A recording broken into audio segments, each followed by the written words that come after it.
journey. Thank you for being a part of the journey, and don't forget to share the journey. So, me and Kim are getting ready to head back to Colorado.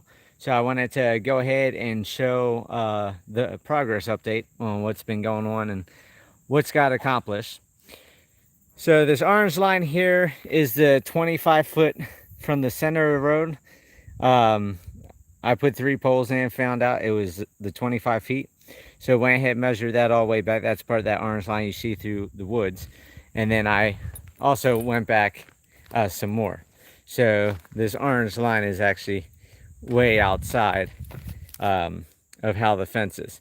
So it's a lot harder to do a wavy fence when you're doing this type of fence with T-posts because you have to stretch this fence. So what I'm doing is I'm doing a 100-foot run, which I'll go down and show you in a second. And I'm going to break the property in 100-foot runs down the property line. And then I'm going to have gates going down for each paddock. So I'm going to have separate areas. So that way I can bring guineas into this when this section's done. Build the second one, move the guineas over, bring the goats in, have the goats clear everything down, then move them down, bring the next animal in, so on and so forth. So that way I can also rotate the animals and have areas to break down. The urine, feces, all that type of stuff, new growth to grow, and repeat the cycle. So by doing this, I'll have a lot of property to make a lot of pens. It's going to cost more in fencing and everything else overall, but I can do a small section here, small section there, and get everything done there. So I got these two here put in. So I'm going to start the fence here, which, like I said, the 25 foot's way over here. So the fence will start here. It's going to go to where the gate is. We got those all built. So all the poles that aren't braced already with all the wiring going across and stapled are posts that we put in this trip. So when I come back the next trip, I can go ahead and build the braces on everything. So the fence will start there. It'll come down to this corner, and then it's going to go in. I'm going to cut back just a little bit more past the chairs, put in a corner brace. Then it's going to go over there, a corner brace over here to the road, and then probably go down the road. I'm going to have a shed. I went and got a thing from Tough Shed. I'm going to go online, design the shed. I'm going to have a shed put right in this area. I'm also going to clear some of that back a little bit more, so I can have the shed here, have the ATV, have the tractor, and then actually I'm not sure if I'm going to do that or not, but I've got to think that out. Anyhow, the shed is going to be coming here in the next, hopefully, few weeks. I'm not sure how long it takes Tough Shed to do the sheds, but I'll have that. The gate, as you saw, was up. We had to take the gate down so we could run the 6-foot no-climb horse fence. I've already stretched it over these two sections, and then the fence will go from there, come up to this corner, go over to that post there, and then down. So all that was braced this time, and the fence put on. Like I said, we just got these poles in, so this will get braced my next trip out. And then down here through the woods,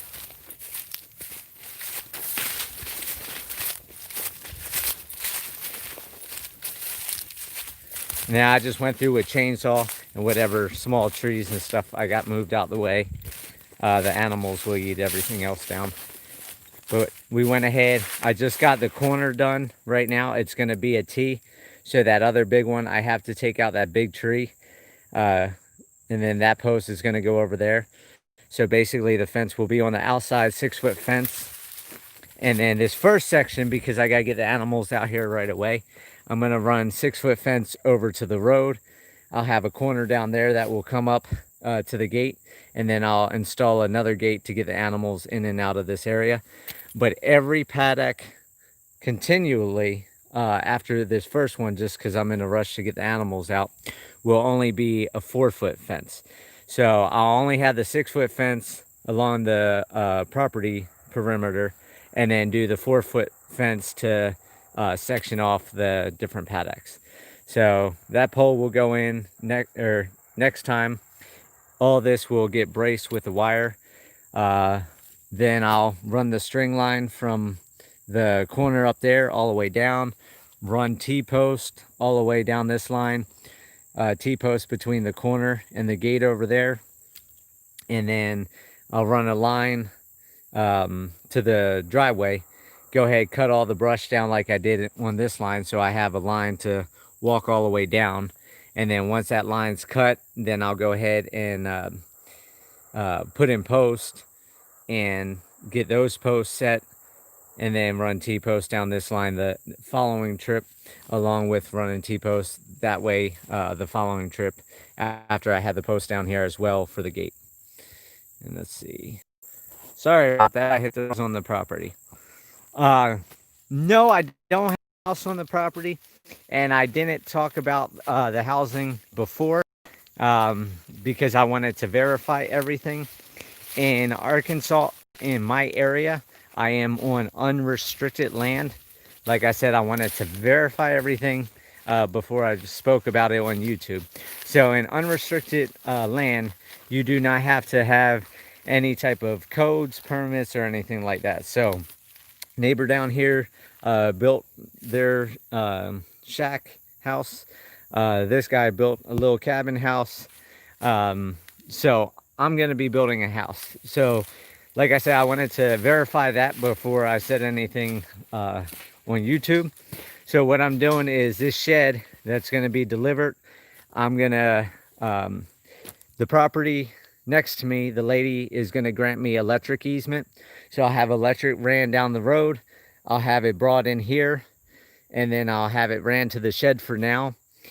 Throw a air conditioner in the shed for now, and then come winter time I can throw an electric heater in there or a propane heater, and then I'll actually run the electric down the road and all the way down at my neighbors where their gate is. I'm gonna actually be branching along their property line, because my property goes down this road, stops at their gate, jags over a bunch, and then goes all the way back.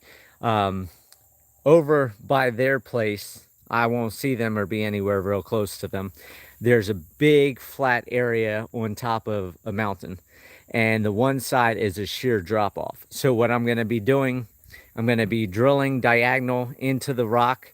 I'm going to have to get climbing harnesses and all that again, run steel into it, and run pylons from it. And then the house is going to be mainly situated on the flat ground, which I'll have drilled and pylons and everything like that. But the deck on the back side of the house will actually be a free hanging deck, basically. So when you walk out on deck and look down, you're looking down, I think it's a 150-foot drop from the top of that sheer drop off.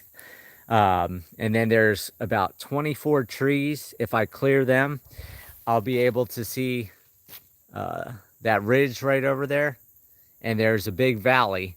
So it's going to be a beautiful, beautiful view. So that's what I'm going to do for my house situation. I'll be living in the shed right now with the electric.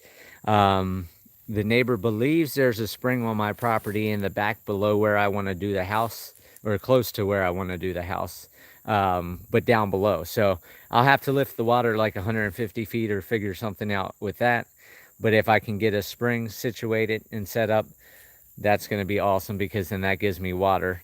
The neighbor also said I can use their creek to swim in, because they built a dam to make a big swimming pool. The water's crystal clear. There's minnows swimming in it. And then they also have a drinking water spring. So this is what I got done so far. And I'll be coming back and getting more stuff done. Of course, I've got tons of fencing. I also just ordered another $20,000 worth of fencing at Tractor Supply here in the area, and I'll be picking that up on my next trip out. So things are slowly but surely coming together. Got some of my furniture to sit, relax, and that's pretty much it. So I hope everybody has a great day, and I'm headed back to Colorado. Enjoy.